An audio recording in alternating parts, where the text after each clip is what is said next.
शेठ देऊ शकतात, विवरण घरात देऊ शकतात, मारुती राय देऊ शकतो, कुणी देऊ शकतं.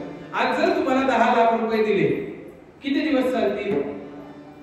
पहिले तर लाख रुपयाला खूप किंमत होती, आता लाख रुपये म्हणजे शून्य. 100,000 म्हणजे 1 लाख रुपये, बरोबर.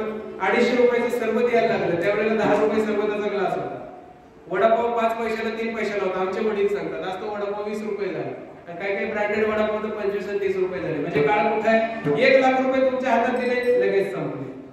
बरं, त्या गरजांच्या व्यतिरिक्त 10 लाख रुपये वर्ष, 2 वर्ष, वर्षभर चालले, बरोबर. 10 कोटी दिले, 100 करोड दिले, मर्यादा आहे. परंतु ते जोपर्यंत आहे तोपर्यंत तुम्हाला तुमच्या गरजा पूर्ण करता येऊ शकतात. बरं, ज्याला भूक लागली आहे त्याच्या खिशात 1 रुपया नाही, तर त्याला वडापाव सगळ्यात स्वस्त जरी खायचा झाला तेव्हा त्याला 20 रुपयाची किंमत कळल्याशिवाय राहणार नाही. मग अशाच पद्धतीने ज्या वेळेला तुम्ही कर्माच्या भोगांमध्ये ज्या वेळेला दुःखी होता, कष्टी होता, त्यावेळेला तुम्हाला कळतं. माणसांना कळत तर नाही, कळणारा माणूस भेटावा लागतो. गुरु म्हणा, साधू म्हणा, संत म्हणा, मार्गदर्शक म्हणा की बाबा तुला अमुक अमुक त्रास होतोय, तो या या कारणामुळे होतोय, हे केल्याने तुला फायदा होईल. हे अगोदर जर केलं असतं तर लवकर फायदा झाला असता. आता केलं असतं थोडा वेळ लागेल, परंतु कर, याच्याने तुझा कर्मपाशाची सुटका होईल. म्हणजे कळणारा भेटावा लागतो. माणसाला कळतंय का? शाबास. असं आहे. कसं आहे, तुम्हाला कळत नाही, तुम्हाला कळणारा भेटावा लागतो. आणि कळणारा जरी भेटला आणि तुमचा फायदा जरी तिथनं निघाला, काम झालं, तुम्ही त्याला विसरल्याशिवाय राहत. म्हणजे त्यानं मोलाचा सल्ला दिला, त्यानं मोलाचं मार्गदर्शन केलं, आयुष्याची नौका पार जाईल आणि तुमचं कल्याण होईल असा मूल मंत्र दिला, त्याला सुद्धा माणसं विसरल्याशिवाय राहत. आयुष्यात जो गुरु भेटतो तो व्यक्ती रूपाने भेटत नसून तो तत्व रूपाने भेटतो. तुम्हाला कोण शिकवतोय, तो कसा आहे याच्याशी घेणं देणं नाही, तो काय शिकवतोय, ते ज्ञान कसं आहे याच्याशी घेणं देणं. तुम्ही गुरुकडे गेल्यानंतर त्याची अवस्था बघता, त्याने तुमच्यासाठी केलेली व्यवस्था बघता, त्याच्यामुळेच तुमच्या आयुष्यामध्ये तुमची दुरावस्था झाल्याशिवाय राहत. माझं बोलणं कळलं का? तुम्ही गुरुकडे गेल्यानंतर गुरुची अवस्था बघता, गुरुनं तुमच्यासाठी केलेली त्याची व्यवस्था बघता, आणि ते बघितल्यामुळे तुमच्या आयुष्यामध्ये तुमचीच दुरावस्था झाल्याशिवाय राहत नाही. मग गुरुकडे गेल्यावर काय बघितलं पाहिजे? गुरु काय आहे, तो कसा राहतो याच्यापेक्षा गुरु कसा आहे आणि काय सांगतो याला जास्त महत्व आहे. आपण आता सर्व जवळजवळ एका समाजाची मंडळी आहे. श्रावण महिन्यामध्ये प्रत्येकाच्या घरात ग्रंथ लागतो आणि प्राथमिक तत्वावरती सगळ्यांच्या घरामध्ये एक ग्रंथ कॉमन आहे. कोणता? शाबाश. त्या नवनाथ ग्रंथामध्ये सर्वात आधी मूळ महेश, शंकर, महाविष्णू, त्याच्यानंतर दत्तात्रय, आणि दत्तात्रयानंतर जर कोणी मुख्य असेल तर मच्छिंद्रनाथ. बरोबर आहे? मच्छिंद्रनाथच इतका पॉवरफुल. नवनाथांमध्ये दुसरा नाथ कोणता आहे? नाही. मच्छिंद्रनाथाचं सेम तत्व जालंधरनाथ. जे गुरुपद मच्छिंद्रनाथाला आहे तेच गुरुपद नवनाथामध्ये जालंधरनाथ आहे. आणि जालंधरनाथ ज्या वेळेला प्रवास करत होते त्यावेळेला गोपीचंद राजाची आई राजमाता मैनावती हिला जालंधरनाथांमध्ये स्वतःचं गुरुतत्व दिसलं. ज्या वेळेला राजमातेला तिचे गुरु जालेंद्रनाथामध्ये दिसले, त्यावेळेला जालेंद्रनाथ काय दागदागिने घालून फिरत होते का? उखाड्यावर राहायचं जिथं लोक कचरा टाकतात. कुठं राहायचं? जिथं अख्खा गाव कचरा टाकतो त्या उखाड्यावर राहायचं. आणि काम काय करायचं? नामस्मरण, जप, तप, ध्यान नाही. गवत कापायचं, गवताची मुळी डोक्यावर घ्यायची आणि आणून गायला घालायची. ती गवताची मुळी त्यांच्या शक्ती प्राबल्याने डोक्याला स्पर्श करत नव्हती, ती हवेत तरंगायची. आणि अशा माणसामध्ये राजाच्या आईला गुरुपद दिसतं. काय दिसतं? गुरुतत्व दिसतं. बरे एवढ्यावरही ती थांबत नाही. ज्या वेळेला जालंधरनाथांना ती शरण जाते का महाराज माझ्या आत्मकल्याणाचा मार्ग हा तुमच्यापासूनच निघतोय, याचं दर्शन मला झाल्या कारणाने, मला उपरती झाल्या कारणाने मला सेवेत ठेवा आणि माझ्यावर कृपा करा. हे झाल्यानंतर जालंधरनाथ तिला लाथाडतात, तिला दगड मारतात. एक दगड तिच्या कपाळाला मस्तकी लागून तिचा रक्तस्राव सुरू होतो, तिला रक्त येतं. एवढं झाल्यानंतरही ती गुरुला रोज सेवेसाठी फळं फुलं घेऊन जाऊन गुरुची सेवा करायची. बरं मुलाला आवडत नाही म्हणून दिवसाची सेवा बंद करून रात्रीची सेवेला जायची. कोण जायची?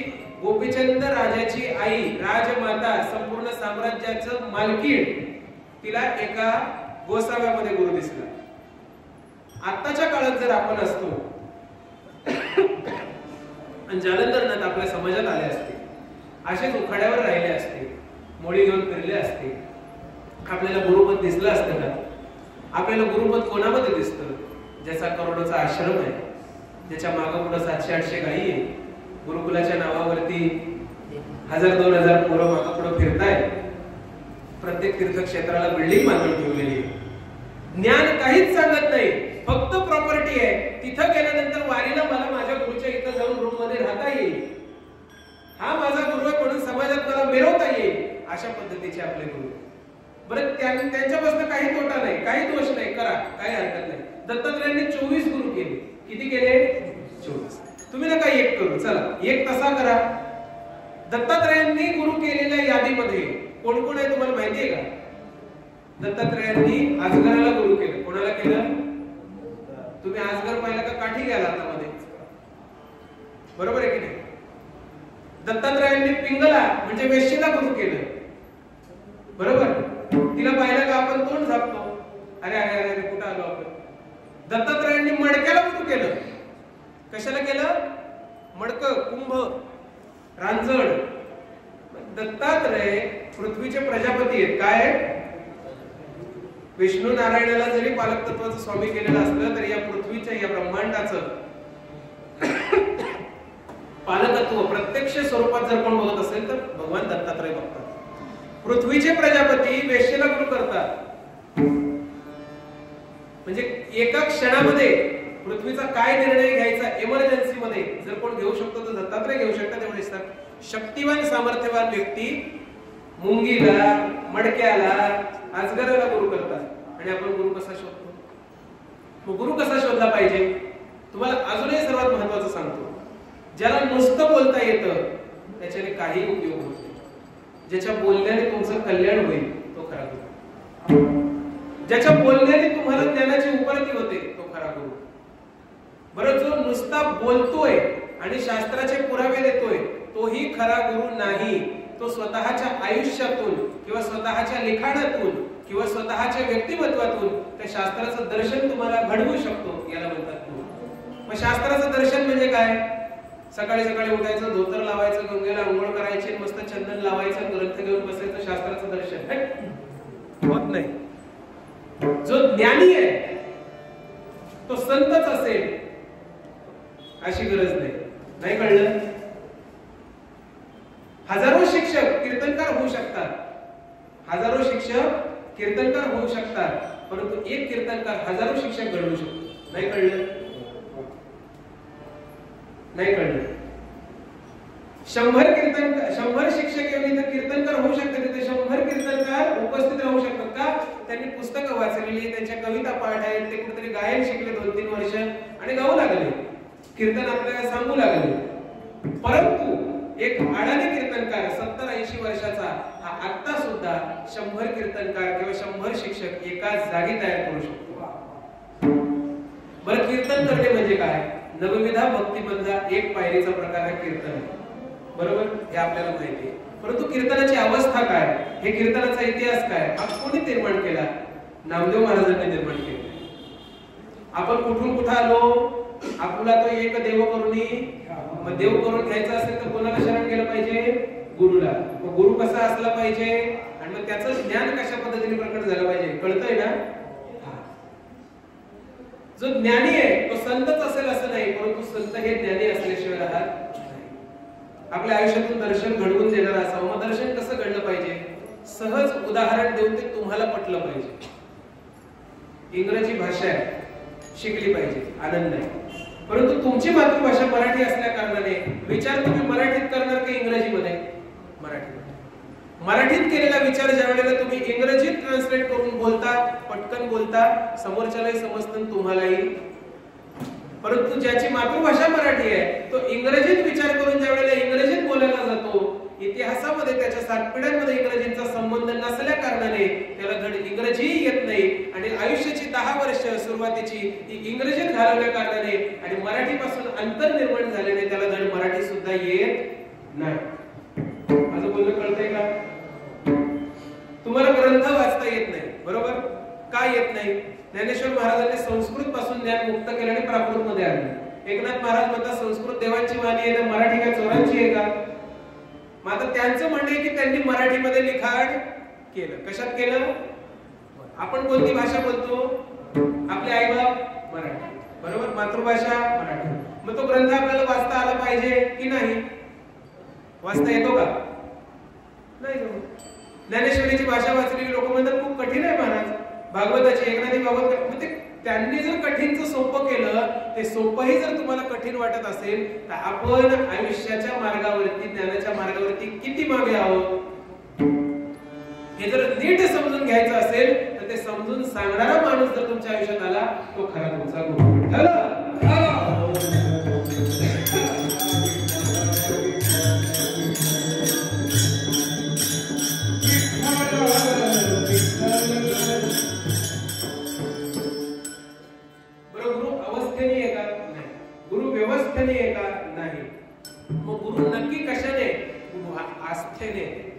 कशाने?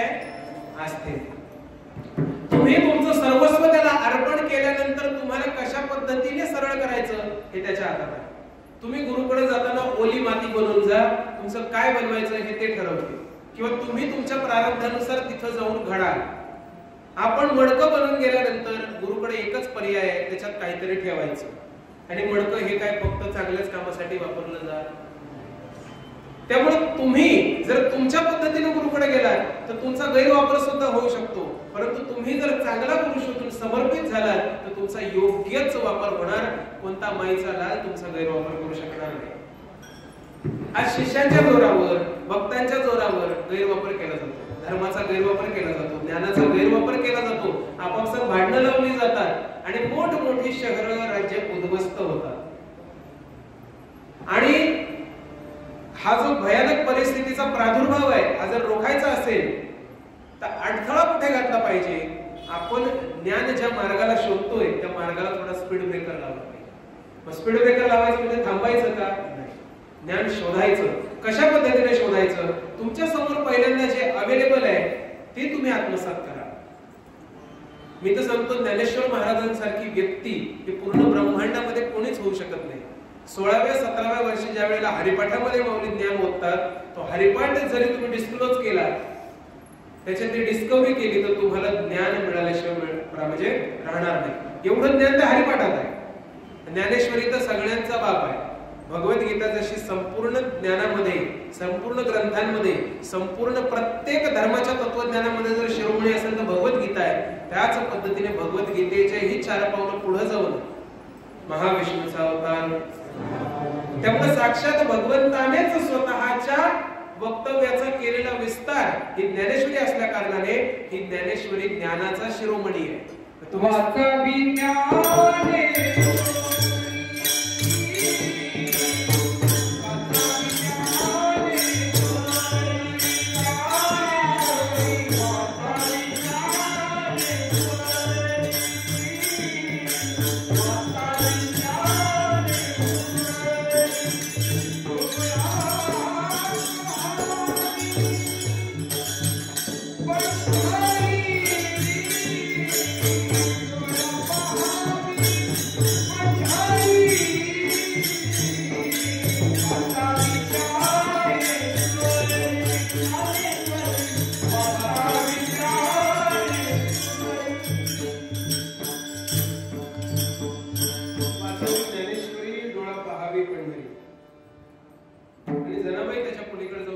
एक तरी ओवी. म्हणजे ज्ञानेश्वरीची एक ओवी जर तुम्ही वाचली, त्याचं ज्ञान आत्मसात केलं, तिचा अनुभव जर तुमच्या आयुष्यात आला, तर तुम्ही पार झाल्याशिवाय राहणार नाही. मात्र तुम्ही म्हणाल मला ज्ञानाचा अनुभव कसा होतो? आपण कुठून आलो? आपण आता एक मग तो देव जर करून घ्यायचा असेल तर कोणाला शरण गेलं पाहिजे? गुरु.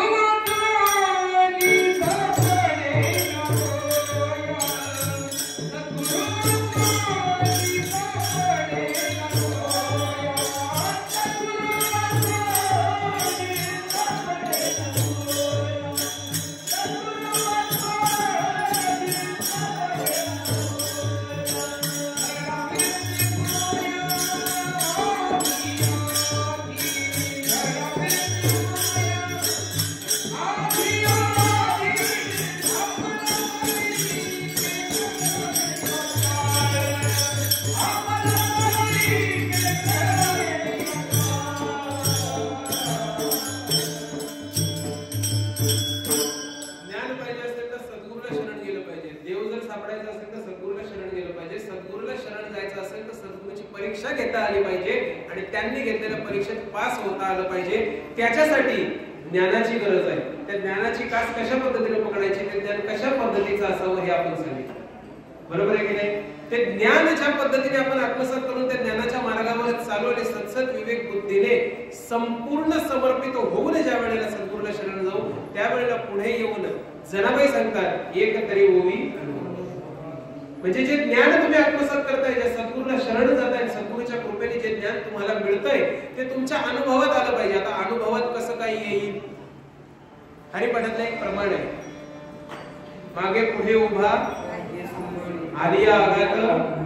ज्या वेळेला तुम्हाला त्रास होतो आणि कुणीतरी मदतीला धावतो, तुमच्या मुखामध्ये काय प्रमाण येतं? पांडुरंगासारखा धावला. मग तो म्हणेल कसं काय?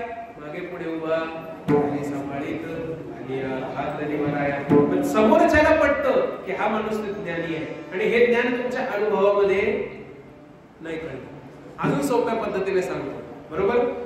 आकाशात पतितं तोयं यथा गच्छति सागरं सर्वदेव नमस्कारः केशवं प्रतिगच्छति.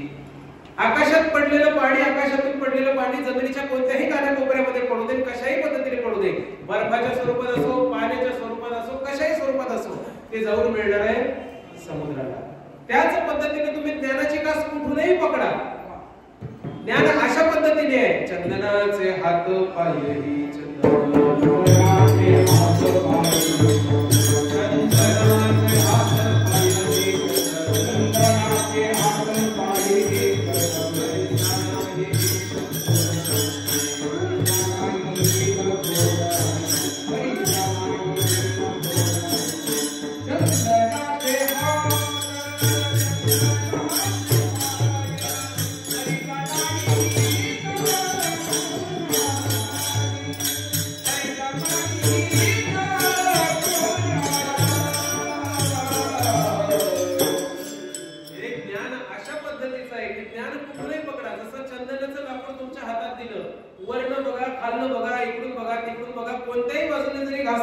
सुगंधच देणार आहे, त्याचा गंधच निर्माण होणार आहे. माझं बोलणं कळलं का?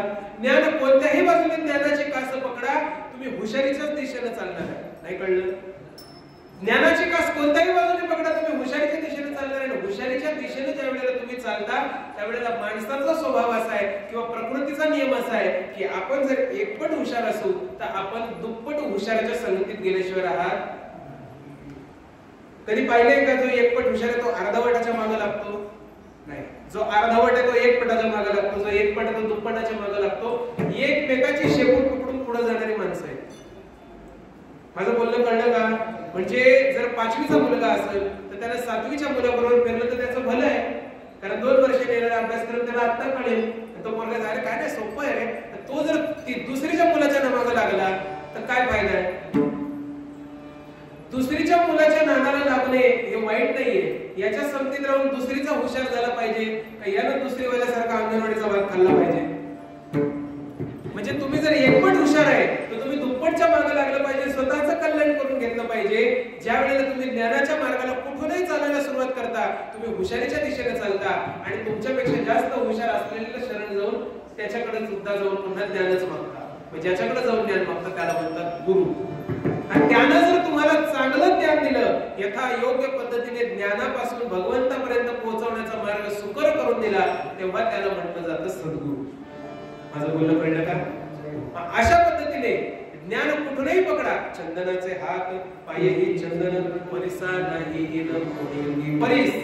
परीस नावाचा दगड आपल्या आयुष्याच्या संपर्कात आलेला नाही, परंतु नामदेव महाराजांच्या संपर्कात तो येऊन गेला, ज्यांनी ही कीर्तनाची पद्धती निर्माण केली. उत्तरेमध्ये गेलात तर कीर्तन म्हणजे नामस्मरण, बरोबर, आणि बडबड करणे म्हणजे देवाच्या गोष्टीचा अर्थ सांगणे, बरोबर, याला म्हणतात प्रवचन. माझं बोलणं कळलं का? महाराष्ट्रामध्ये एकमेव कीर्तनाची पद्धत अशी आहे का इथं नामस्मरणही होतं, इथं भजनही होतं, इथं प्रवचनही. कारण महाराष्ट्र देश असा आहे, हे राष्ट्र महान आहे, इथली लोक महान आहेत. हे राष्ट्र महान आहे, इथली लोक महान आहेत. यांना मिनिटभर सुद्धा वेळ नाही. यांना सकाळी शेतात जायचं असतं, यांना दुपारी पारावर बसायचं असतं आणि रात्री बायकोशी जाऊन भांडायचं असतं. म्हणून यांना 2 तासामध्ये ब्रह्मज्ञानाची प्राप्ती व्हावी म्हणून आदर्श संप्रदाय नामदेव महाराजांनी सुरू केला.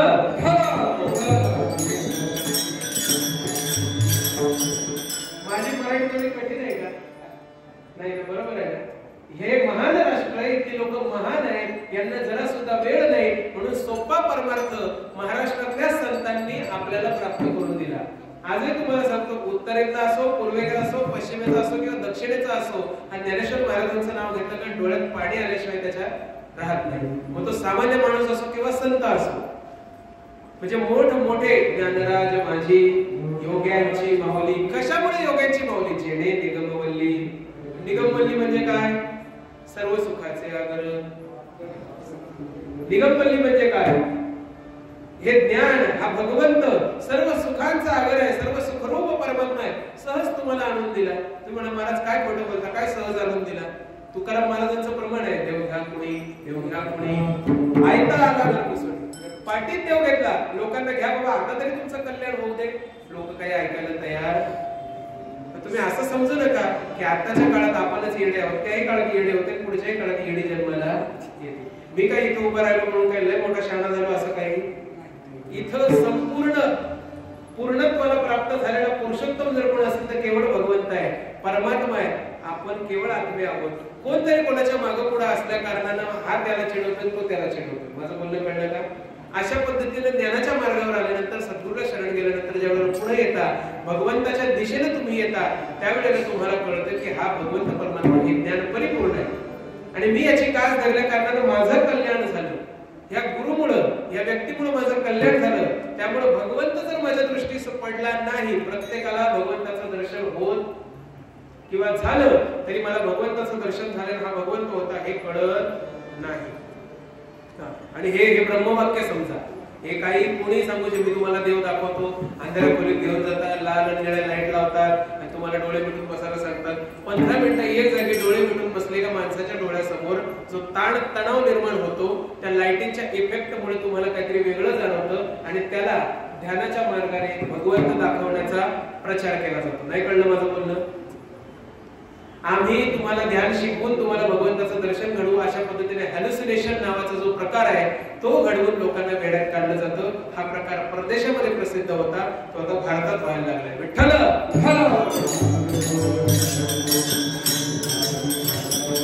तुम्ही म्हणाल महाराज बाहेर 10-10 दिवसाचे 20-20 दिवसाचे ध्यानाचे शिबिर केल्यानंतर जर लोकांना फायदा होतो, तो कसा होतो? तुम्ही सतत कष्ट करताय, दिवस रात्र, रात्री झोपताय, सकाळी उठताय, कामावर जाताय, जेवताय, धावताय, पळताय, लोकल पकडताय, परत घरी येताय, जेवताय, झोपताय, भांडताय, कोर्ट कचेऱ्या लढताय, शेतीत कष्ट करताय, सतत कष्ट करताय. ह्या कष्टांच्या पलीकडे जर तुम्ही आसन मांडी लावून, पाठीला टेकू देऊन 10 मिनिटं जरी डोळे मिटले तरी तुमच्या शरीराला स्ट्रेस रिलीफ मिळतो. काय मिळतो? टेन्शन पासून सुटका. आता जर तुम्हाला 2 तास उभं केलं आणि 2 तास उभं केल्यानंतर 5 मिनिटं बसवलं तर तुमच्या शरीराला किती सुख मिळेल? हलायचं नाही. 2 तास एक ठिकाणी उभं राहायचं ताट आणि त्याच्यानंतर फक्त 5 मिनिटं बसायचं. ती शेवटची 5 मिनिटं तुमच्यासाठी स्वर्ग सुखाची आहेत. कशाची आहेत? स्वर्ग सुखाची. मग त्याचा फायदा घेऊन या पद्धतीने तुम्हाला योग ध्यान ज्ञानाच्या मार्गावर आणलं जातं. लोक त्यालाच साध्य समजून मोकळे होतात की नाही झालं बाबा, आम्ही 10 दिवसाचा मेडिटेशनचा कॅम्प केला, आम्हाला सगळ्यात जास्त कळतं. इथं 12 वर्ष तपश्चर्या केल्या, हजारो वर्ष तपश्चर्या केल्या, तरी त्यांना भगवंताची प्राप्ती नाही. तुम्हाला झाली, मग तुम्ही काय म्हणाल, हे चुकीचं आहे का नाही? हे बरोबर आहे, परंतु जी भावना त्याच्यानंतर मनात येते ती लांब. मग ती भावना लांब टाकून काय करायचं, थोडं पुढे यायचं. थोडं पुढे येऊन काय करायचं, नारायण हरी नारायण हरी मुक्ती मुक्तीचारी. म्हणजे नारायण हरी कशाला, नित्य नेम नामी तो प्राणी दुर्लभ लक्ष्मी वल्लभ. ज्या मार्गाने, ज्या प्रकारे ज्ञानाच्या दिशेने तुम्ही पुढे आला, तुमची गाडी ज्या स्टेशनला लागली, ती प्रॅक्टिस तुमची नित्य सदोदित अव्याहत झाली पाहिजे. त्या प्रॅक्टिस मुळे तुमचं कल्याण झाल्याशिवाय राहणार नाही. आणि त्या प्रॅक्टिस मधून कोणतं तरी भगवंताचं एक नाव तुम्ही डेव्हलप करता. अशीच नाही देवाची हजारो करोड नावं झाली. विष्णू सहस्त्रनाम वाचतो आपण, गणपतीचं सहस्त्रनाम वाचतो, यांना ही हजारो नावं पूर्ण प्राप्त झाली. हजारो करोड वर्षांमध्ये ज्या ज्या भक्तांनी स्वतःच्या आयुष्यामध्ये स्पिरिच्युअल प्रॅक्टिस केली, भगवंतापर्यंत पोहोचण्याचा मार्ग सुकर केला, त्यांनी इन्व्हेंट केलेली ती नावं आहेत आणि त्या पद्धतीने भगवंत त्यांना प्राप्त झालेला आहे. आज योगाच्या नावावरती ज्या व्यायामाला तुम्ही जाता ना, ती योग विद्या भारतामध्ये करोडो वर्षांपासून आहे. ज्या आसनांनी तुमचं शरीर कमी जास्त करण्याचा प्रयत्न तुम्ही करताना, त्या एकेका आसनामध्ये हजारो करोडो वर्ष राहून ऋषीमुनींनी तपश्चर्या केलेली आहे एकेका आसनामध्ये. तेव्हा ते आसन सिद्ध झालंय, म्हणून त्या आसनाचा प्रसाद म्हणून तुमच्या शरीराला तुम्हाला कमी जास्त तिथं करता येतो. मग तिथून प्रचार सुरू झाला डायटिंगचा. ते विश्व सगळ्यात वेगळं. माणसाची फसवणूक ज्ञानाच्या मार्गावर कशा कशा पद्धतीने केली जाते हा सांगण्याचा माझा प्रयत्न आहे. नाही समजलं तरी चालेल, कुठेतरी गेल्यावर आठवेल, लक्षात येईल, तेवढा जरी फायदा झाला तरी विठ्ठल.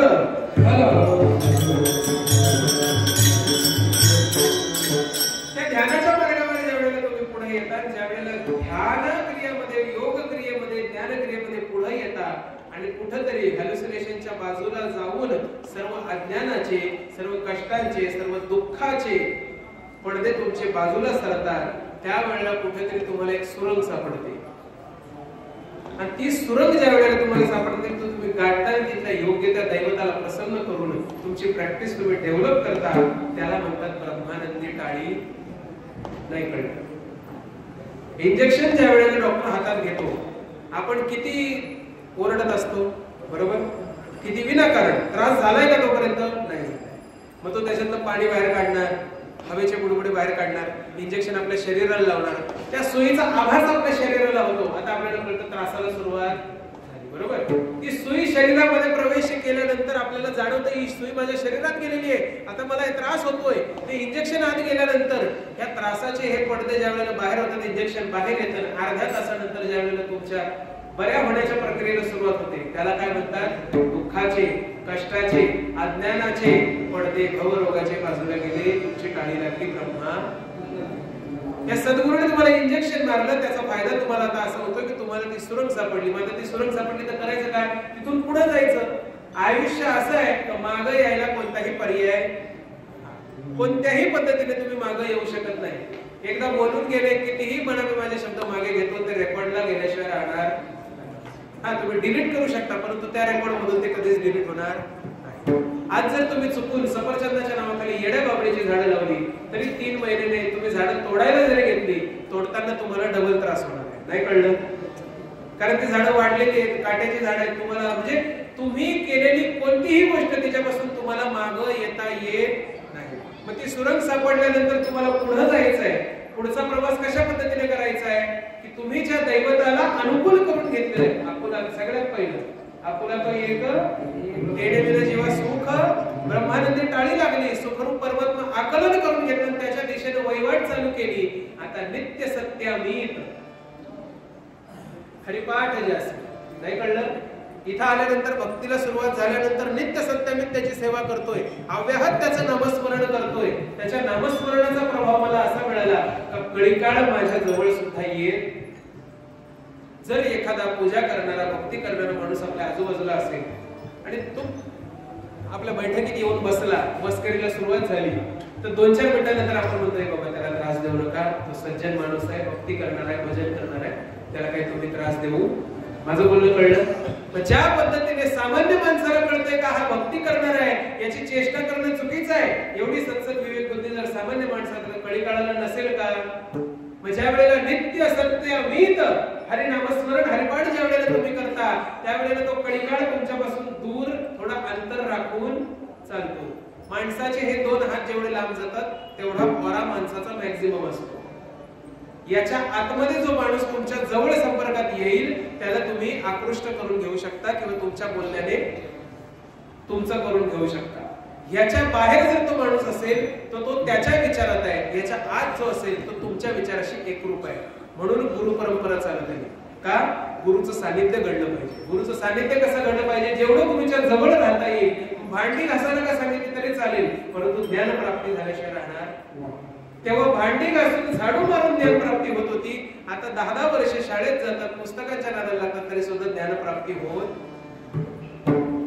विज्ञान शाखेतला कोणताही पदवीधर बाहेर आला त्याला कोणताही प्रश्न विचारा, वरच्यावर उत्तर देईल, तो डीप एक्सप्लेनेशन देऊ शकत नाही. कळलं? ज्यानं ज्ञान घेतलंय, 10 वर्ष शाळेत जाऊन फी दिलीये, 15 वर्ष जाऊन डिग्री घेतलीये, बाहेर आल्यानंतर तो स्वतःलाच नीट समजावू शकत नाही का त्याच्याकडे ज्ञान कशाचं आहे, तो दुसऱ्याला काय ज्ञानी बनवेल. आणि ज्याला ज्ञानाची प्राप्ती झाली आहे, जो स्वतःही ज्ञानरूप आहे, सुखरूप आहे, जो बाहेर येऊन दुसऱ्यालाही ज्ञानरूप सुखरूप बनवू शकतो किंवा सुखरूप परमात्म्यापर्यंत नेऊन सोडू शकतो, त्याला म्हणतात गुरु. शिक्षक होणं सोपं आहे का? नाही. 12वी डीएड जरी केली तरी 1ली ते 7वीच्या मुलांना कशा पद्धतीने शिकवायचं असेल त्याचा काय त्रास असतो. म्हणून दर 6 महिन्यानंतर शिक्षकांना ट्रेनिंग दे. नाही कळलं? संसाराच्या प्रपंचाच्या याच्यामध्ये जर गुंतून शिक्षकच भ्रष्ट झाला तर गडबड होईल. म्हणून दर 6 महिन्याने दर वर्षाने त्यांना ट्रेनिंग द्यावं लागतं का विद्यार्थ्यांना अशा पद्धतीने शिकवा, काळ असा बदललेला आहे, हे असं बदललेलं आहे, तसं बदललेलं आहे. ते शिकवणारे शिक्षक जर दर महिन्याला दर वर्षाला ट्रेनिंग घ्यायला लागले तर साधू संतांना ट्रेनिंग कशाच आहे? नित्य नामस्मरण.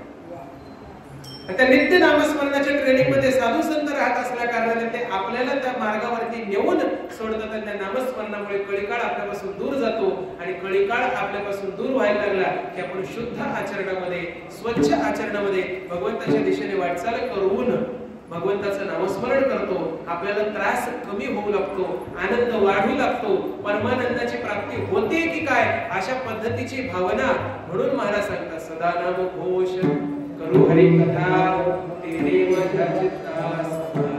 आम्ही नित्य नामस्मरण केलं, नित्य हरिकथेचा पाठ चालू केला, नित्य भगवंताच्या सतत सेवेत राहिलो. त्यामुळे आता आम्हाला आनंद होऊ लागला, आम्हाला समाधान मिळायला लागलं, आम्हाला आनंद मिळायला लागला, आम्हाला भगवंताची प्राप्ती आणि सुख मिळायला लागलं.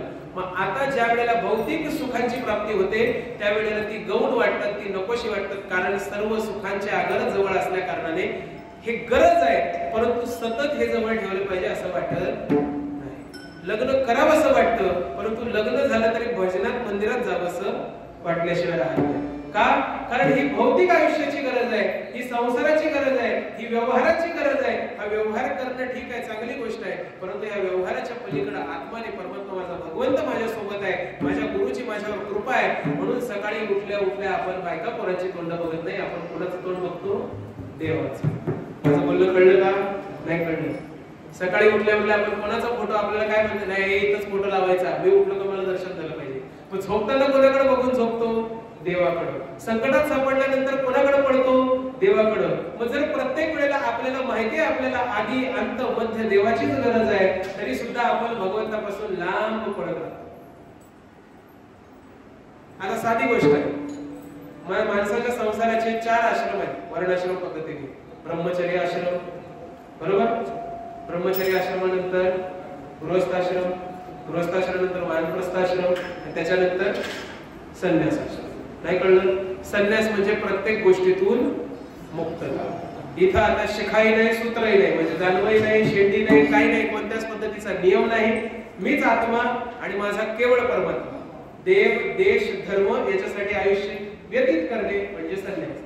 मग संन्यास घेतल्यानंतर माणूस काय करतो? मठ बांधतो. नाही कळलं? जो प्रपंच मार्ग सोडायचा म्हणून संन्यास घेतला, संन्यास घेतल्यानंतर तो दुप्पट प्रपंचात अडकतो. मठाला नळ लागले का नाही, पाण्याचं कनेक्शन मिळालं का नाही, मग गायला चारा मिळाला का नाही, मग कोणाला पैशाला घडवायचं, मग आता कोणाकडे दक्षिणा मागायची, मग कोणाकडे कथा सांगायची, काय करता येईल. पण ज्या चिंतेतून सुटायसाठी तुम्ही मोक्षाच्या मार्गावर चालायला लागले, मोक्ष मार्गावर आल्यानंतर पुन्हा जर त्या चिंतेत अडकायला लागले तर तुमचं थोरपण गायला जाईल का? बोले तैसा चाले त्याची बदनामी पाहुले. आपले कितीतरी ज्ञानेश्वर महाराजांनी मठ बांधला का? ज्ञान प्रकट केल्याने निघून गेले. त्याच्यानंतर ज्ञानेश्वर महाराजांच्या नावावर अख्ख्या आळंदीत अख्खं ब्रह्मांड जगतंय की नाही? जे ज्ञान स्वतःच्या साहित्यातून व्यक्त केलं, त्या तुकाराम महाराजांची अशी अवस्था होती. गोपाला पाटील गावाचे हे लोक स्त्री एका अन्नान्न करुणीय मेली. आणि त्याच तुकाराम महाराजांच्या अभंगांवरती हजारो करोडाची प्रॉपर्टी आहे महाराज लोकांची. 2 काळच्या अन्नासाठी ज्यांची जोडी पाडली होती, ज्यांना खायला मिळालं नव्हतं, तर ज्ञानेश्वर महाराजांच्या ओव्यांवरती कथा करून आज कितीतरी मोठी हजारो करोडाची संपत्ती आणि भौतिक संसाराचं विस्तार करणारे महाराज आहेत आपल्याकडे उपस्थित. परंतु त्यांची ती चूक नाहीये. तुम्ही ज्या वेळेला सक्षम होता, तुम्ही ज्या वेळेला पुरुषोत्तम होता, तुम्ही ज्या वेळेला भाविक होता, तुम्ही ज्या वेळेला भक्त होता आणि भक्त श्रेष्ठ या मार्गावर चालता चालता तुमच्या हातून जो घडतो तो व्यवहार झाला पाहिजे, तो प्रपंच नाही झाला पाहिजे. नाही माझं बोलणं कळलं? आज भीमराज महाराजांनी मला 2-4 एकर जमीन दिली, आनंद आहे मला. त्यांनी दिलेल्या जमिनीवरती मी जर मठ बांधला आणि कशाही पद्धतीने त्याचा विस्तार झाला पाहिजे म्हणून अध्यक्ष म्हणून भीमराज महाराजांनाच बसवलं. माझा तिथला व्यवहार पूर्ण. माझं बोलणं कळलं का? आज जर समजा इथं काहीच नसतं, ही जागा तुम्ही मला दिली असते, मी इथं मंदिर बांधलं असतं, गोशाळा बांधली असते, गुरुकुल बांधलं असतं, काही, आणि इथल्याच 10 लोकांना एकत्रित करून त्याची कमिटी करून कमीच बसायचं अध्यक्ष म्हणून. मलाच अध्यक्ष करा, मला विचारल्याशिवाय काही करू नका, 1-1 रुपयाचा व्यवहार मीच केला पाहिजे. अरे बाबा, मग माझ्या अध्यात्माचा फायदा काय? नाही कळलं? मंदिरावर महंत कशासाठी बसवायचा? देवस्थानावरती महंत कशासाठी बसवायचा? जर हे 10 चुकले, या 10 मार्गदर्शन कोणाला कोणतरी एक धड असावा उंटावरचा शहाणा म्हणून महंत बसवायचा. तो महंत स्वतः देवाच्या ऐवजी पालखीत फिरायला लागला तर देवाला कशात फिरवायचं? माझं बोलणं कळलं का? अलीकडच्या काळातली भयानक परिस्थिती सांगतोय तुम्हाला, का देवाला बाजूला करून स्वतःला मोठं करणारी माणसं या कडी काळामध्ये टिकू शकत. मला 16 वर्ष झाली इथे. सगळ्यात 8-9 वर्ष कोण आहे यांच्यामध्ये? एवढा असल्यापासून इकडे बघा, एवढा असल्यापासून मी कीर्तन करतोय. कधीपासून? एवढा असल्यापासून. पहिला विनेकरी होतो, मग टाळकरी झालो, जा बळा टाळ वाजव. विनेकरी झालो, टाळकरी झालो, कीर्तनकार झालो, प्रवचनकार झालो, कथाकार झालो, प्रोफेसर झालो, काउन्सिलर झालो, मेडिटेशन शिकवायचं प्रत्येक पद्धतीने. ह्या एवढ्या प्रवासामध्ये मला किती विशेषणं लागली असतील याचा विचार तुम्हीच करा. प्रत्येक पद्धतीचं वाईट ज्याने सहन करून जो इथपर्यंत पुढे आला तो सतत पुढे चालतोय, आणि जो प्रत्येक परिस्थितीमध्ये दुसऱ्या दिवसात गेला तो मागे राहिला. माझं बोलणं कळलं का? साधं उदाहरण आहे. मी लहानपणी ज्या वेळेला धोतर घालून निघायचो ना, आजूबाजूला राहणारे अधिकारी होते, कोणत्या गव्हर्नमेंटच्या क्षेत्रात आहे, कोण कुठे आहे, कोण कुठे आहे, वेड आहे म्हणे, भजनाला लागलं, त्याच्याबरोबर पोरांना पाठवू नका, ते लोकांना वेड्यात काढतं. आज मी तिथंच आहे, त्यांची पोरं नको त्या बाबा भावांच्या नादाला लागून सत्संग करायला लागले. माझं बोलणं कळलं का? तुम्ही आयुष्यात कोणत्याही मार्गावर जाऊन कितीही श्रीमंत व्हा, तुम्हाला यायचंय कुठं? इथंच यायचंय. म्हणजे इथं पहिल्यापासून चालत आलाय त्याला तुम्ही कितीही त्रास द्या, त्यालाच शरण गेल्याशिवाय तुम्हाला पर्याय. भगवंत आयुष्यामध्ये कोणत्याही मार्गावर तुम्हाला स्वीकारायचाच आहे. तुमचे बिअर बार असू द्या, तुमचे बंगले असू द्या, तुमची करोडोची संपत्ती असू द्या, तुम्ही काहीही करा आणि कितीही करा, भगवंत जर तुमच्या आयुष्यामध्ये नसेल तर तुमच्या त्या प्रपंचाला, त्या व्यवहाराला, त्या आयुष्याला काहीही किंमत नाही. आणि ज्या बोल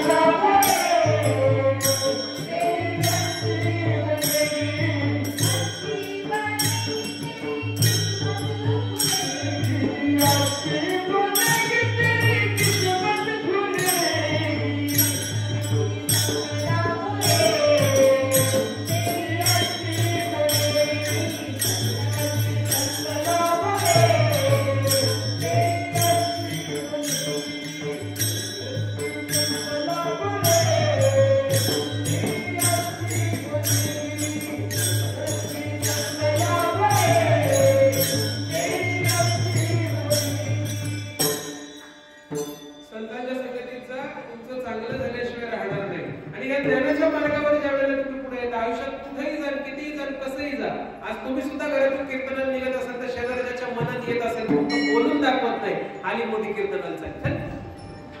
इथं सकाळी सकाळी माझ्या दारात घडाभर पाणी होत नाही, माझ्या दारात चपला अशा सरकवते, हिला मी लहानपणापासून ओळखते, ही काय आता कीर्तनाला लागली का? नाही कळलं. तुम्ही जर क्लास घ्यायला लागले असते तर तुमच्याही क्लास बद्दल बोलणारे मंडळी आहेत, तुमच्याही भजनाबद्दल बोलणारे आहेत, तुमच्याही कीर्तनाबद्दल बोलणारे, तुमच्या मंदिराबद्दल बोलणारी माणसं आहेत, तुमच्या सप्त्याबद्दल बोलणारी माणसं आहेत. तुम्ही कितीही चांगलं करा, तुम्हाला बोलणारी माणसं या आयुष्यात मिळणारच. तुम्ही त्या बोलणाऱ्यांच्या नादाला लागून तुम्ही गडबड करणार का? थांबणार का?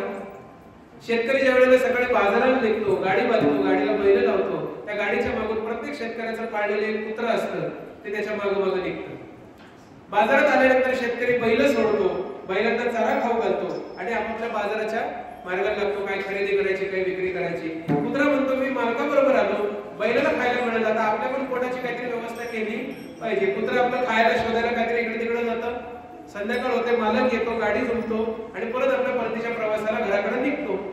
कुत्रा ज्या वेळेला परत येतो त्यावेळेला जागेवर मालक नाही, गाडी नाही, आता करायचं काय? तर त्याला कळतं की आपला मालक हा परतीच्या प्रवासाला लागलेला आहे, आपण सुद्धा त्या मार्गाला चाललं पाहिजे. आता जाताना कुत्रा हा मालकाबरोबर आणि मालकाच्या गाडी बरोबर असल्या कारणाने त्याला काही त्रास झालेला नव्हता. आता रिटर्न जाताना कुत्रा एकटा असल्या कारणाने त्याचीच जमात त्याला प्रत्येक चौकात भेटते, पुढे जाऊ दे. म्हणजे कुत्रा काय करतं? पाठीवर झोपतं, चारी पाय वर करतं आणि याव याव करायला लागतं. त्या कुत्र्यांचा जो मुकादम असतो, प्रत्येक टोळीचा एक मुकादम असतो, मग ती चांगल्यांची असो नाही तर नालायकांची असो. मग तो मुकादम म्हणतो हे ते पिसाळलेलं आहे, त्याला जाऊ दे, त्याला काही करू नका. असं करत करत जाताना जो 2 तासात गेलेला असतो, येताना त्याला 3.5 ते 4 तास लागतात, म्हणजे दुप्पट. घरी आल्यानंतर एकदाच ज्या वेळेला त्याला कळतं की मी मालकाच्या दारात आलो, ही मालकाची वेळ मालकाच्या अंगणात आहे, तो निश्वास टाकतो आणि निश्चित पडून जोपर्यंत आयुष्यात तुम्ही मालकाच्या संगतीत नाही, तुमच्यावरती मालकाची छत्रछाया नाही, तुमचे हाल झाल्याशिवाय राहणार. मग तुमचा मालक कोण? सगळ्यात पहिलं सूत्र, आपला तो एक देव करुणी कृपा देणे विनजीवा सुखसरे. का करायचा? सर्व सुखाचे आगर हा परमात्मा देवी म्हणून. आणि त्या सुखाचा कशा पद्धतीने महाराजांनी आणि संतांनी वापर केला? अभंगाच्या दुसऱ्या चरणात सर्व सुख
बेसावध राहाल का?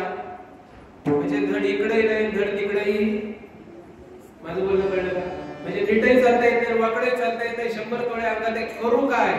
कारण सोन्याचा भाव झाला 80,000 रुपये तोळा. 80,000 रुपये तोळा. गुंजभर जरी पडलं तरी 8-10 हजाराला कुठेही कमी फटका नाही. पण ज्या वेळेला तुम्ही भक्तीच्या मार्गावर येतात, ज्ञानाच्या मार्गावर येतात, तुमची कितीही प्रॉपर्टी असो, कितीही पैसा असो, कितीही संपत्ती असो, तुम्ही बेफान होऊन भक्तीमध्ये बुडलेले असता, तुम्हाला बाकी कशाचाही फरक पडत. कारण तुम्हाला माहिती आहे जे होणार होई सो सब राम रचिला. जे होणार आहे ते रामाने ठरवलं तेच होणार आहे, जे नियतीत केलेलं तेच होणार आहे. माझ्या सत्तेनं झाडाचं पानही हलणार नाही, तर मी कशाला वेड्यासारखा स्वतःच्या सत्तेचा उपभोग घेत आणि माझं मिळवू. माझं बोलणं कळलं का? हक्काने छाती ठोकून सांगणारा केवळ परमात्मा आहे. म्या बोलविल्या वेदू बोले, म्या चालविल्या सूर्य चाले, म्या हलविल्या प्राण उडाले. या छाती ठोकून जर कोणी सांगू शकतो तर केवळ परमात्मा. तुम्ही सांगा बरं, माझी बायको माझ्या शब्दाबाहेर नाही म्हणा बरं. माझी तर नाही अजून, तुमच्या आहेत म्हणा बरं. बरं माझा पोरगा एक शब्दही म्हणणारे खूप आहे, परंतु तेच पोरगा घरात आहे. फोन द्या इकडं, फोन घेतला का पप्पा कुठं बाजूला जाऊन बसलाय, काही घेणं देणं. पण तुम्ही एका शब्द, तुमची बायको अर्धांगिनी जिच्याशी विवाह केला देव ब्राह्मणाच्या साक्षीने, ती तुमच्या सत्तेत नाही. ज्याला तुम्ही जन्माला घातलं, जग दाखवलं, ते पोरग जर तुमच्या सत्तेत नाही, बरं कामावर गेल्यानंतर म्हणू शकता का नोकर माझ्या सत्तेत आहे म्हणून? तो लगेच युनियन आणून आंदोलन उभं करेल. नाही कळलं? मग जर तुमच्या सत्तेत काहीच नाही, तुम्ही टेन्शन घेता कशाचं? आज तुम्ही गार्डनला गेलात, संध्याकाळी चालायला गेलात, सकाळी चालायला गेलात, माणसं टेन्शन मध्ये फिरतात. मी असा गेलो, एक सहज असं विमानात एक माणूस चालले होते, मोठे ऑफिसर होते, आणि 2-4 दिवस आम्ही चाललो, बोलणं झालं. त्यांनी त्यांच्या आयुष्यातले अनुभव सांगितले, मी सांगितलं मी कीर्तन कराय वगैरे वगैरे, आमचं बोलणं झालं, सगळं झालं. 4-5 दिवसांनी मी म्हटलं, साहेब तुम्ही जरा टेन्शन मध्ये दिसता, तुम्हाला काही त्रास आहे का, तुम्हाला काही दुःख आहे का, कोणती गोष्ट तकलीफ देते का? म्हणे माझे 3 बंगले आणि मला 2 मुलं आणि 3 मुली. आता वाटणी त्याची कशी करायची यांच्यात भांडणं होऊ नये म्हणून मला टेन्शन आहे. मला म्हटलं जाणून टाकते बंगले, 3 बंगले विकायचे, जी रक्कम येईल ती 5 जणांमध्ये वाटून 6वा हिस्सा स्वतःकडे ठेवायचा, संपली वाटणी. नाही कळलं? 3 बंगले विकायचे, त्याचे 6 हिस्से करायचे, 5 मुलांना द्यायचे, एक स्वतःला ठेवायचं, निघायचं देवाच्या नामस्मरणाला. नाही, आमच्या इथे एक हॉटेल आहे. त्या दिवशी वडिलांना आम्ही त्या फुटपाथने चालत येत होतो. त्या हॉटेलच्या बाहेर आल्यानंतर वडिलांनी सांगितलं हे अमुक अमुक हॉटेल, हे अमुक अमुक साली चालू झालं होतं, एवढं प्रसिद्ध होतं, शुद्ध शाकाहारी, मी एकदा दोनदा तिथे जेवलेलो आहे आणि असं तसं. तर मी म्हटलं आता हे बंद का दिसतंय? तर म्हणे मला नंतर लक्षात आलं, म्हणजे बाहेरनं कळवण्यात असं आलं की त्यांची कोर्टात केस चालू आहे. बरोबर? त्या हॉटेलचा गल्ला नाही म्हणता 4.5 ते 5 लाख रुपये महिना होता. किती होता? प्रॉफिट. आणि 2-3 वर्षांनी मिळून केस केली असेल कोर्टामध्ये. आता ते भाड्याने देऊन त्याचं भाडं वाटून घेणे किंवा विकून त्याची वाटणी करून घेणे हुशारी का, त्याच्यापासून काहीही फायदा न ठेवता त्याला सिलपॅक लॉक लावून कोर्टात केस करताना स्वतःचे पैसे घालवणे ही हुशारी. नाही कळलं? दुकान बंद करायचं, त्याच्यापासून एकही रुपया उत्पन्न नाही, आणि 3-4 माणसांनी त्या एका दुकानासाठी कोर्टात बिल गायचं आणि स्वतःचे पैसे कोर्टात वायाला घालवायचे. याला हुशार म्हणतात का? मग असे हुशार आपल्या आजूबाजूला कितीतरी आहेत का जे ह्याच्यामध्ये जळकून पडलेले आहेत. आयुष्यात तुम्ही सकाळी उठले की संध्याकाळच्या दुपारच्या जेवणाची भ्रांत आणि चिंता आहे म्हणून दिवसभर तुम्ही नामस्मरण करत नाही. बरं दिवसभर थकल्यामुळे कमवलंय का, आता त्याचा उपभोग घेतला पाहिजे म्हणून पोटभर चांगलं चुकलं खाता, ते खाल्ल्याने तुम्हाला झोप येते, तिथेही नामस्मरण होत. बरं सकाळी उठल्यानंतर पुन्हा तुमचा तोच नित्यक्रम आहे, मग तुमच्याकडे नामस्मरण घडणार कधी? आणि ते नामस्मरण तुमच्याकडनं अशा पद्धतीने सदोदित घडावं का तुमचा प्रपंचही व्हावा आणि तुमचा परमार्थही व्हावा. ही किमया जर कोणी केली, ही क्रांती जर कोणी केली, ही कृपा जर तुमच्यावर कोणी केली असेल तर ती वारकरी साधू संतांनी आहे. म्हणून प्रमाणे मस्तक हे पाया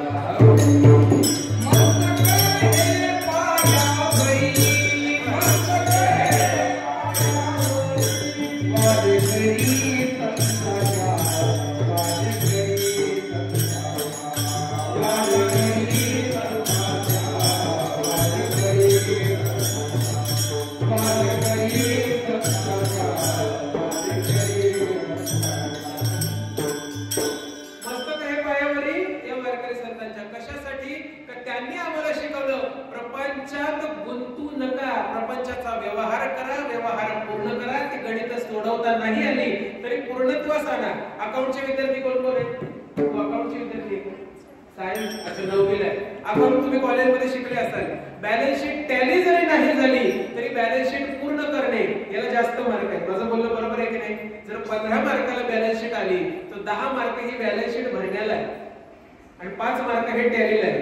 बरोबर की नाही? म्हणजे जर तुम्ही आयुष्यामध्ये स्टेशन पर्यंत गाडी जरी नाही आणली तरी कुठतरी स्टेशनच्या जवळपास आणलात याला सुद्धा मार्क आहे. जे लोक विसरून जातात आणि 1 2 3 नंबरच्या रेस साठी पळत असतात. 99 मिळवलेला हा आत्महत्या करतो किंवा प्रयत्न करूनही त्याला नोकरी मिळत नाही. 60 वाला टेन्शन न घेता नोकरीला लागतो, बायको करतो, पोरं जन्माला घालतो, सुखाचा संसार करतो. माझं म्हणणं कळलं का? मग 99 वाला का पुढे येऊ शकत नाही? 99 वाल्याला 2च पर्याय आहे, एक तर करो नाही तो. मग त्याला हे 2 पर्याय निर्माण कोणी करून दिले? त्याच्या परिस्थितीने. का तर त्यानं घाण्याला झोपलेला बैल स्वतःचा करून घेतला. वर्षभर अभ्यास केला तेव्हा 99 मिळाले. आदल्या रात्री अभ्यास करून गेला त्याला 60 मिळाले. मग हा हुशार का तो हुशार? मी तर माझा गणित सांगतो. मी कीर्तन भजन सप्ते वर्षभर अभ्यास पुस्तकाला हात लावलेला नाही. माझी फक्त गणिताची वही भरलेली असायची, बाकी कोणत्याच विषयाची वही माझी भरलेली नसायची. कारण गणिताची मॅडम आमची क्लास टीचर होती. माझं बोलणं कळलं का? ती पण वही का भरलेली असायची? कारण ती मॅडम आमची वर्ग शिक्षिका होती आणि तिनं फटके देऊ नये म्हणून तिच्या नोटबुक्स मध्ये यायचं म्हणून ती वही पूर्ण असायची. गृहपाठ वगैरे सगळे एंड मुवमेंटला द्यायचे. काय गृहपाठ दिलाय हे माहित नसायचं. मित्राकडनं विषय घ्यायचे, एका रात्रीत करायचे, दुसऱ्या दिवशी सकाळी हजर. गृहपाठ सबमिट, मार्क पूर्ण. अशी एकही स्पर्धा नाही ज्याच्यामध्ये ईश्वरनं पारितोषिक आणलेलं नाही. शेवटी तर आम्ही रांगोळी, पाककला कशात नाही तर शाळेसाठी आम्ही पुरस्कार आणले. म्हणजे कबड्डी झाली, क्रिकेट झाला, खो खो झाला, निबंध झाला, व्याख्यान झालं, वक्तृत्व झालं, समूह गायन झालं, साफसफाई झाली. प्रत्येक याच्यात पारितोषिक आलं. शेवटी आम्ही जेवण बनवायची स्पर्धा, रांगोळीची स्पर्धा. आमच्या नंतर तर काय सगळं हेच झालं. भाषणामध्ये जायचं तर गांधीजी, लोकमान्य टिळक, सुभाषचंद्र बोस, सावरकर अशा पद्धतीचा कार्यक्रम. शेवटच्या 2 महिन्यामध्ये पुस्तकं काय हे आम्हाला कळायचं. वर्षभर वाचलेली पुस्तकं फक्त इतिहास आणि मराठी, हिंदी आणि संस्कृत. का? आवडीचे विषय होते. संस्कृतचे आता ऑन रेकॉर्ड बोलायला नाही पाहिजे. संस्कृतचे मॅडमने माझ्यासाठी 6 महिन्यांनी VRS घेतलेली. त्यांच्या दातातनं हवा जायची, त्यांचा उच्चार चुकायचा. मला दाताशी घेणं देणं नव्हतं. बाई तुमचं चुकलं, हात वरून करून हात वर करून बोलणारा मी असायचो. बाईंनी VRS घेतली 6 महिन्याआधी. शाळा सोडली की हे विद्यार्थी मला जास्त त्रास देतो, हा मी शाळा सोडते, मी VRS घेते. मॅडम आमच्या खूप चांगल्या होत्या. अशा पद्धतीचा अभ्यास. वर्षभर टेन्शन घेतलं, आयुष्यभर चिंता केली. प्रपंच नेराला लागेल की नाही, प्रपंच नेराला लागेल की नाही. हा मेला, आजा गेला, पंजा गेला, बाप बच्चा गेला. देखत नातू पण तोही तैसा झाला. तरी सुद्धा प्रपंच काही सुखाचा झाला. अरे मग कोणासाठी रडता, कोणासाठी टेन्शन घेता? त्यापेक्षा काय करायला पाहिजे? संतांची संगती, मनोभावे गती, आकळावा श्रीमती येणे पाहिजे. आणि देवाकडे मागताना काय मागता? अरे हेची दान देगा देवा, आणि कशा पद्धतीने भगवंताच्या भजनामध्ये नाचलं पाहिजे, गायलं पाहिजे, ती काय अवस्था आहे अभंगाचं 3रं चरण.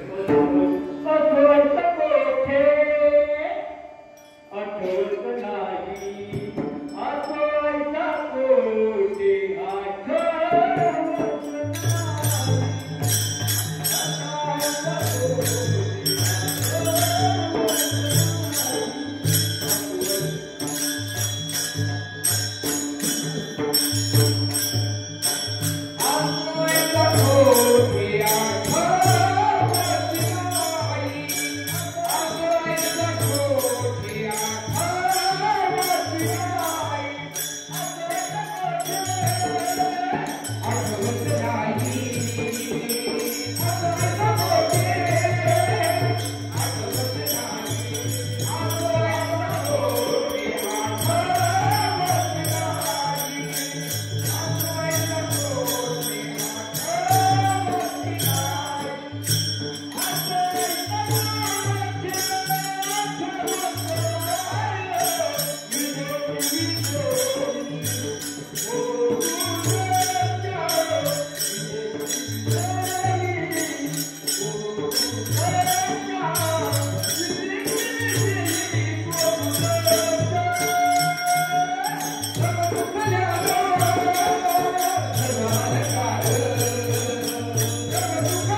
असो ऐसा कोठे आठवची नाही का तो कुठं आहे का कुठं नाही असं मला माहितीच नाही. तो सगळीकडे आहे आणि तो सगळीकडे असल्या कारणाने त्याचं नामस्मरण मी अव्याहत करत असल्या कारणाने पर्वपरीने माझ्या मदतीला तो येतो, माझ्यावर कृपा करतो आणि त्याचेच माझ्यावर उपकार आहे. मी तर बापडा त्याच्यासाठी काहीच करू शकत नाही, केवळ त्याचं भजन करू शकतो.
किंवा कोणत्या एक ठिकाणी आमची गाडी नेऊन थांबवायची हे आम्हाला अजून सापडलेलं.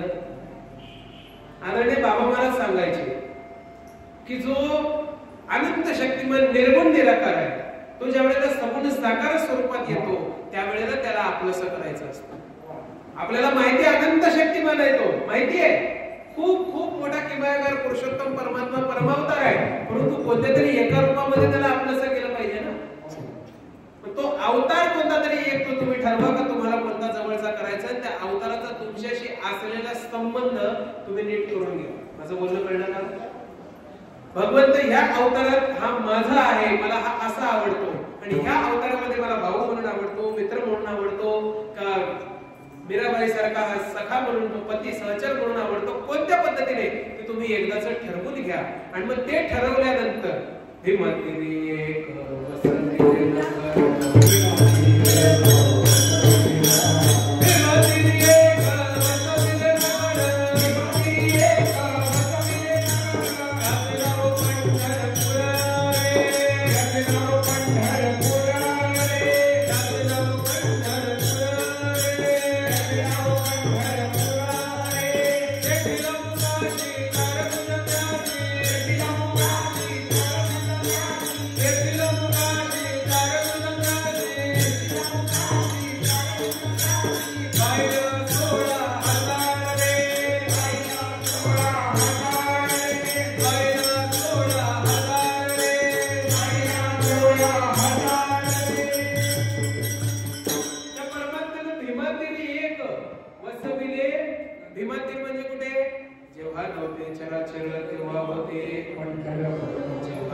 चंद्रभागा, त्या चंद्रभागेच्या ठिकाणी त्या भीमेच्या तीरावरती स्वतःच एक नगर त्यानं बसवलेलं आहे. अशी तर संपूर्ण सृष्टी संपूर्ण ब्रह्मांड त्याचं आहे, परंतु लीला अवतारामध्ये येऊन त्यानं अशा पद्धतीने इथे लीला केलेली आहे. भीमातेने एक वसविले नगर, त्या नगराचे नाव पंढरपूर रे. आपण लहान मुलाला कसं शिकवतो, हे जाणारे बाबा तिकडे, ती बघ तुझी आई तिथं उभी आहे, ते बघ तुझ्या बापाचं ऑफिस आहे, जा तिथं. तसं लहान बाळाला समजून सांगतात, तसं संतांनी सांगितलं, त्याचे नाव पंढरपूर रे, त्याचे नाव पंढरपूर. तेथील मोकाशी, तिथला जो मालक आहे, मुकादम आहे, सावकार आहे, जे काय तुम्ही म्हणाल, तिथला जो मुख्य आहे, त्याला 4 भुजा आहेत. त्याला ओळखायचं कसं, तेथील मोकाशी 4 भुजा त्यासी. आणि काय त्याची महती, त्याला बायका 16,000, 16,108 बायकांचा तो एक पती आहे. अशा पद्धतीचा विशेष वैशिष्ट्यपूर्ण असलेला तो तिथला मोकाशी आहे. मग त्याच्याकडे जायचं तर काय नुसतं जायचं नाही, असं सहज जाऊ नको मी पत्ता सांगितला म्हणून. जिजाबाईला भेटायला जायचं मारुती शेठच्या घरी तर असाच जातो काय, काहीतरी घेऊन जा. उषा मम्मी पण भेटणार आहे, वहिनी पण भेटणार आहे, दादा भेटणार आहे, भेटला तर तुझा पुतण्या भेटल. मग अशा पद्धतीने चालला तोंड घेऊन महाराज आहे म्हणून काय असाच निघाला का, काहीतरी घेऊन जा. अशा पद्धतीने तेथील मोकाशी 4 भुजा त्यासी, बाईला 16,000 आणि त्याला भेटत नाचत जाऊ त्याच्या गावात.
भगवंताची सेवा केल्याशिवाय राहणार नाही. पुढे गेले ते निधाय झाले आणि मागचे वाढतील त्यांची सीमा. त्यांच्या सीमेचं म्हणजे त्यांनी काय काय परिसीमा, कोणत्या लेवलला मर्यादे पलीकडे जाऊन भगवंताची सेवा केली, त्यांच्या लीलांचं वर्णन भगवंताबरोबर मागचे करतील. आणि त्या लीलांचं वर्णन केल्यामुळे, पुढे गेलेल्यांचं वर्णन केल्यामुळे मागच्याचं सुद्धा कल्याण झाल्याशिवाय राहणार नाही. आणि ते कल्याण ज्या वेळेला होईल त्यावेळेला सांगायची गरज पडणार नाही, तुम्ही आपोआपच नाचत जाऊ त्याच्या गाभारे खेळा, सुख देईल विसामारे. आणि तो काय असा नाही, द्यावे तेव्हा घ्यावे ऐसा असंच उदाहरण. साधा सोपा आहे का, काहीतरी घेतल्याशिवाय का दिल्याशिवाय, म्हणजे काहीतरी घेईल तेव्हा तुम्हाला देईल, असंच फुकट देणार नाही. नाचत गात गेलात, नामस्मरण करत गेलात, संतांच्या संगतीमध्ये संतांचं भजन करत गेलात तरच तुमच्यावर कृपा करेल, नाही तर कृपा करणार. कुठेही जा, कोणत्याही देवाकडे जा, तुम्हाला दंड काय, स्टार कंडिशन्स अप्लाय. कोणत्याही कंपनीत जा, किती चांगली पॉलिसी असो, किती तुमच्या फायद्याची असो, शेवटी स्टार कंडिशन्स अप्लाय जोपर्यंत तो लिहत नाही तोपर्यंत ती कंपनी खरी मानता येईल. माझं बोलणं कळलं का? कारण ह्या जगामध्ये 100% दुसऱ्याचा विचार करणारा कोणीही नाही. स्टार कंडिशन्स अप्लाय, नियम अटी जिथे आहेत तो खरा माणूस आहे. तुम्हाला अजून एक उत्तर देऊन जातो जाता जाता, तुम्हाला त्रास का होतो? कारण तुम्हाला कळतंय. माझं बोलणं कळलं का? तुम्ही जाणते आहात, तुम्ही समजदार आहात, तुम्ही समजूतदार आहात, तुम्हाला कळतंय म्हणून तुम्हाला त्रास होतोय. येण्याला कधी त्रास होतो का? नाही कळलं. ज्याची बुद्धी भ्रष्ट झाली आहे, जो एक प्रकारे स्वानंद सुखने वैसे, त्याला काही फरक पडत नाही घेणं देणं. येण्याला त्रास होतो का? नाही. त्रास कोणाला होतो? शहाण्याला होतो. माझा भाऊ लहानपणापासून मी याला मोठा केला, याला शिकवलं, याचं लग्न मी लावून दिलं, याला शिकावं म्हणून मी शाळेत गेलो नाही, आज मी एवढे कष्ट सहन केले, हा माझ्याशी एकही शब्द गोड बोलत नाही. का? तुम्हाला दुःख काय, तुम्हाला त्रास काय, तुम्हाला कळतंय. इथंच जर तुम्ही भगवंताच्या सेवेत आले, नाच गात तल्लीन झाले, स्वानंद सुख निवासी झाले. 2 प्रकारचे वेडे असतात. एक खऱ्या अर्थाने वेडा, आयुष्य काही कामाचं नाही, जन्माला ह्याला पाणी वाहून नेला. आणि एक दुसऱ्या पद्धतीचा वेडा, जो केवळ आणि केवळ संत, भगवंत, परमात्मा याच्या पलीकडे काही पाहत नाही. अशा पद्धतीचे वेडे जर झाला तर शेवटी वैकुंठवासीन स्वानंद सुख निवासी कुठेतरी तुमच्या नावावर एखाद्या सप्त्याच्या पत्रिकेत लिहिलं जाईल. बापाला मुलांना पण कळतं, आमच्या वडील माळकरी होते, भजन करायचे, आपण होते तपू होते, नाव पण वैकुंठवासी नाव. तीही तुमची किमया 2-3 पिढ्यांपुरता आहे. त्याच्यानंतर नातवा पंथाला काही घेणं देणं नाही. माझा आज कीर्तनकार होता का काय नर्तनकार होता काही फरक पडत नाही. माझं बोलणं कळलं का? तुमचा पुरुषार्थ हा केवळ तुमच्यासाठी आहे. तुम्ही कमवलेली प्रॉपर्टी तुमच्यासाठी आहे, तुम्ही त्याचा उपभोग घ्या. उरलं सुरलं तुमचं आयुष्य संपलं, मुलांना उपभोग देऊ द्या. माझं बोलणं कळलं? तुम्ही कमवलेलं हे तुमच्यासाठी आहे, त्यांच्यासाठी जर त्यांना सुखरूप काही पाहिजे असेल तर त्यांना कमवलं पाहिजे, ही शिकवण. असो ऐसा कोठे आठवायची नाही, देहीच विदेही भोगू दशा. कुठे आहे कुठे नाही आम्हाला माहित नाही, किंबहुना असा कुठेच नाही, अशी जागा नाही. आणि या देहातही राहून आणि विदेहातही राहून आम्ही आमच्या कर्मांचं भोगले, सगळं संपवलं. आता आम्हाला काही फरक पडत नाही. उरले काय? फक्त तो, त्याचं नामस्मरण आणि त्याच्या नामस्मरणाचं मार्गदर्शन करणारे संत. बरोबर? माझं बोलणं कळलं का? उरलंय काय या आयुष्याच्या प्रपंचामध्ये? शेवटला तो, त्याचं नामस्मरण, त्याची भक्ती करणारे आणि त्याच्या भक्तीचं मार्गदर्शन करणारे. बस, याच्या पलीकडे काही नाही. मग त्यांचं नामस्मरण केल्याशिवाय नौका पारायला लागणार नाही. मग त्यांचं नामस्मरण कसं करायचं? महाराज ज्ञानेश्वर माऊली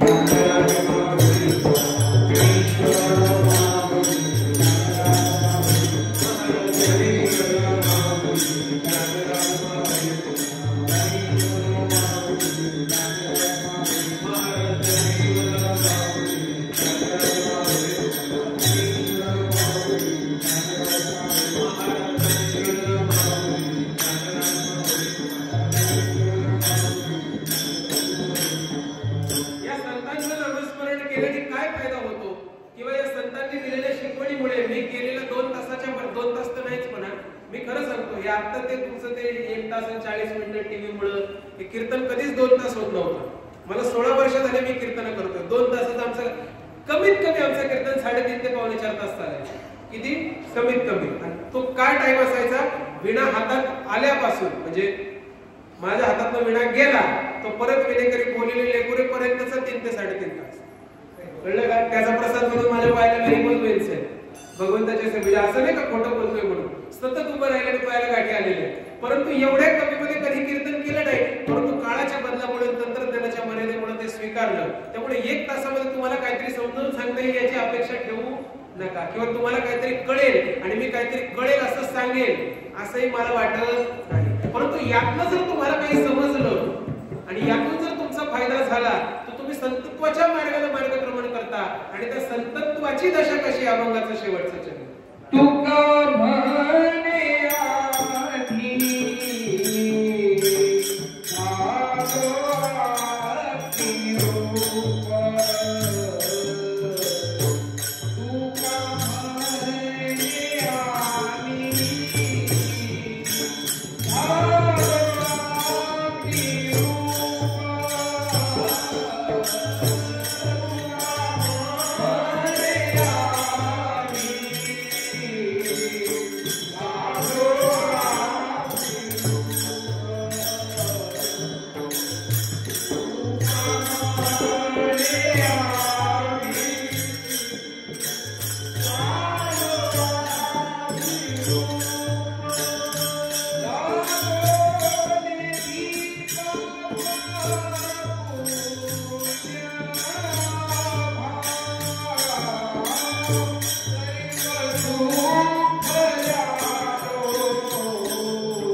डायरेक्ट कृष्णार्पण. त्याच्यापासून एकदा तिथं गेल्यानंतर परत मागे येणे.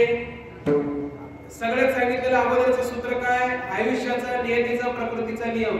पुढेच जाता येतं, मागे येता येत नाही. आणि इथं ज्ञानाच्या मार्गामध्ये अग्निरूप नामस्मरण, ज्ञान, सद्गुरु, परमात्म्याच्या संपर्कात आल्यानंतर पापही नाही, पुण्यही नाही, काही कशाचा संपर्क येणार नाही. केवळ तुम्ही आणि परमात्मा शिल्लक राहणार. अभंग तुमचा, सोडवणूक.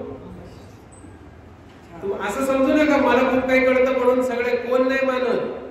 परोपरीने तुमची परीक्षा आहे. घरात निघताना आई साहेब म्हणाला काय अभंग काय? म्हटलं तुम्हाला काय माहिती? 5 आता आई हल्ली माझ्या 16 वर्ष फिरल्या, हल्ली आता वडील माझ्यासोबत फिरतात. तर त्यावेळेला ती म्हणाली आता काय महाराज तुम्ही लहान राहिलेले नाही आणि मलाही झेपत नाही, त्यामुळे मी घरी थांबते, पुढच्या कीर्तनाला येईल, आज वाटलं नाही घेऊन जा. अभंग कोणता घेणार?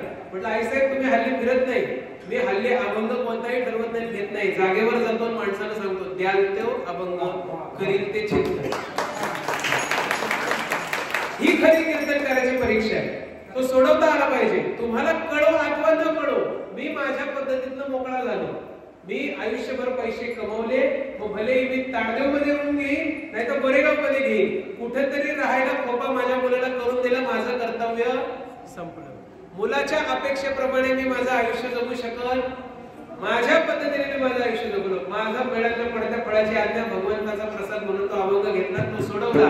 तुम्हाला समजलाच पाहिजे. अशा पद्धतीने कोणतीही जबरदस्ती नाही, परंतु तुम्हाला समजलं असेल, कारण तुम्ही काही सामान्य माणसं. ही तपोभूमी आहे, ही तपोभूमी आहे. इथं फक्त मारुती होता. आज त्या मारुतीने एवढा मोठा प्रपंच आणि एवढा मोठा व्यवहार, एवढं भक्तीचं साम्राज्य इथं वसवले. इथं सप्ताह व्हायला मुश्किल होतं, तिथं सप्ताह व्हायला लागला. तिथं दौलदार मंदिर उभं राहिलं, तिथं क्लासेस चालतात, तिथं गुरुकुल चालतात, तिथं महिन्याची एकादशीची सेवा चालू झाली. ही तपोभूमी आहे. त्यामुळे याचं महात्म्य तुम्हाला कळलं पाहिजे आणि याचं महात्म्य तुम्हाला कळतंय म्हणून तुम्ही कीर्तनाला येताय. आणि ज्या अर्थी तुम्ही कीर्तनाला येताय त्या अर्थी कीर्तन तुम्हाला कळतंय. विठ्ठल